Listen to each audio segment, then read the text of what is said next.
Hey, what's up, everybody? Happy Friday. It's a snowy one out there. Says temperatures right now is currently 27. Around 3 o'clock, it's going to be 20, so the temperature's dropping a little bit. Snow continuing through 8 a.m., at least up here in Canada South. And 7 a.m. flat is the sunrise, and 7:05 is the sunset. And so we got a little bit of a snowy morning this Friday. But don't let that discourage you from making it out to church this weekend. Uh, it is it is my prayer on a Friday morning that you know the believers, that the sheep, that the brethren, they gather together, they get to church, they um, are lifted and edified, and um, they we worship together, we sing together, we cry together, uh, we get sanctified by the word together. Um, we help each other. it's uh, it's it's important. It's important for the body to come together as a whole and um, encourage each other, lift each other, bring each other before the face of the Lord. Right? Bring each other before the face of the Lord. If you're a believer, you know every pretty much, except maybe at night in your home, but pretty much every hour of the day, you are surrounded and bombarded by darkness, by the enemy, by the unbeliever, by the world, by the culture. The one day for a couple hours tops that you have the advantage over in numbers over the enemy is on the Lord's day at church for that couple hours, maybe three, I don't know. That is the one time that you have the numbers advantage. Take advantage of it. Take advantage of it. All right, so as promised, we finished Ruth, and we're gonna get into the Gospel of John. The Gospel according to John. Um, it probably was written around 70 AD. Um, it probably probably there's reference to Peter's martyrdom in John 21:19. So that's between 64 and 66 AD. So um, the letter, uh, the writer, he names for the Sea of Tiberias, which was for the Sea of Galilee, and that's John 6, 1 and 6, 21. Uh, and so that's a later name. That's a Greek name for the Sea of Galilee. So or Roman name, sorry, for the Sea of Galilee. So it puts the writing later. The purpose is Jesus is Messiah. Okay, that's the purpose of it. Jesus is God, eternal life, right? John 20, 30, and 31. That's widely regarded as a thematic verse or verses for John. Um, and it's to the Jew and Gentile. It's the Greco-Roman world. Most scholars think he wrote it from Ephesus.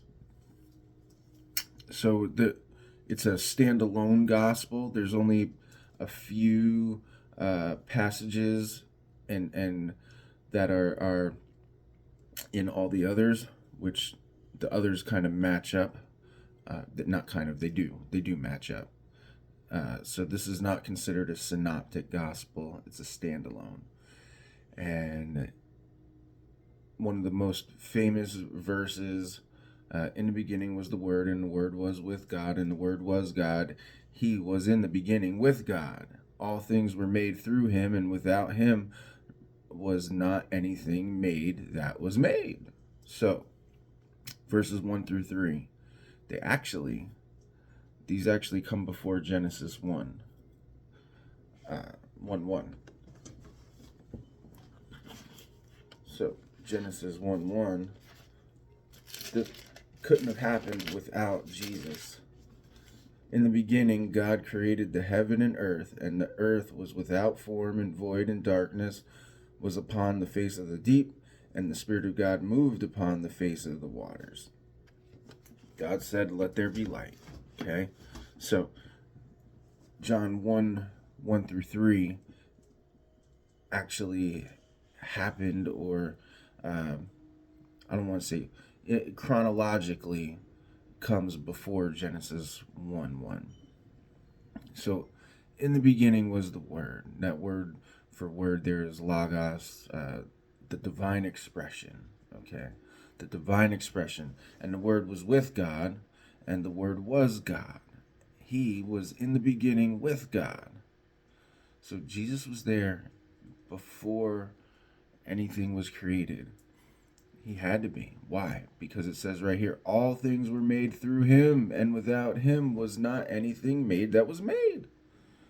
So, we reference God as the creator, but we got to understand that nothing was made, right? Nothing was made without him. Not a thing was made.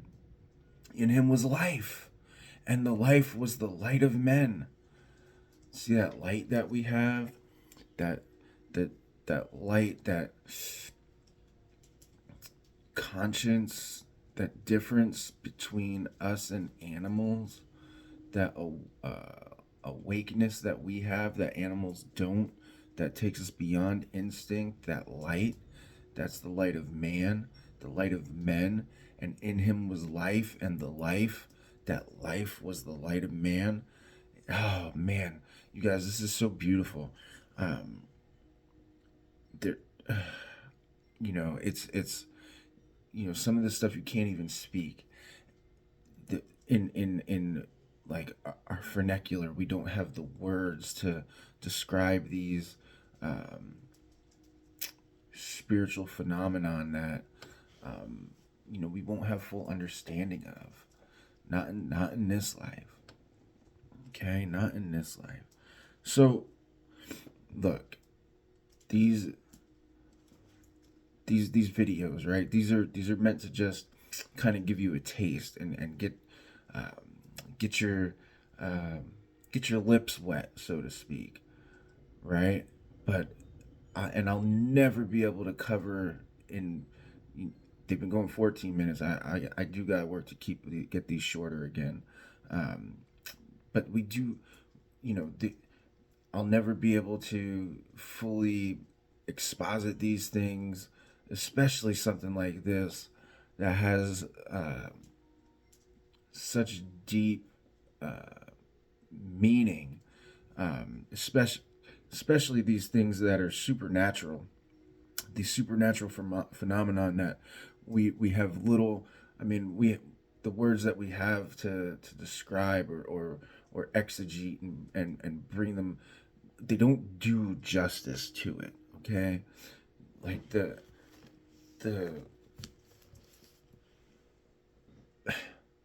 power of Jesus as God, and but for him to come and be take on that, the Son of Man, take on that, in in Philippians, I've almost been referring to it as the prison of flesh. I have been referring to it as the prison of flesh, and it's just so profound and beautiful that he would do that, that he would leave his heavenly throne, take on this body of this, and give up his glory for us. Like the love that's there, right? The love that's there.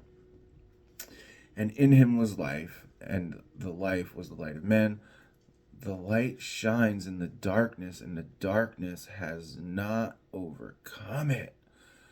God used Jesus' light in the beginning, right? To separate darkness. He used Jesus' light in the beginning to separate darkness. Now, he made the sun on the fourth day. We gotta go into Genesis. Let me go back. So he made on the fourth day. He made the sun. Okay. Now check this out. So let's go to Genesis. Still on the first day, and the earth was without form and void, and darkness was upon the face of the deep, and the Spirit of God moved upon the face of the waters. And God said, "Let there be light," and there was light. And God saw the light, that it was good, and God divided the light from the darkness. God called the light day, and the darkness night, and the evening and the morning and the first day. Well, on the fourth day, he made the two great lights. Verse 16, Genesis 1:15, and let them be for lights in the firmament and in the heaven, firmament of the heaven, and give light upon the earth. And it was so. And God made two great lights. The greater light was to rule the day, and the lesser light to rule the night. He made also the stars. So here, that's where he makes the sun and where he makes the moon. So this light that was there before that on the first day, okay, that's the light. That light came from Jesus. That's the power of Jesus Christ, y'all. See, he had so much power in his his light could separate from darkness, separate the darkness. The darkness could not overcome it. It says it could not overcome it. And then he made the sun. He has enough light to light the whole firmament of the heavens. He has the light to light the whole firmament of the heavens. And that same light is the light that's in us. Come on, y'all.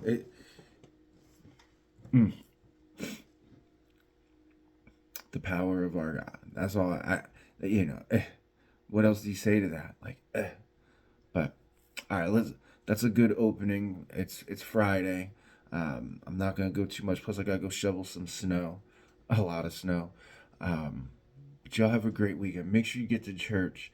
Let that light shine. This little light of mine, I'm gonna let it shine, because we just got a little bit of light that Jesus used to light the whole thing. The light of man, the light of men.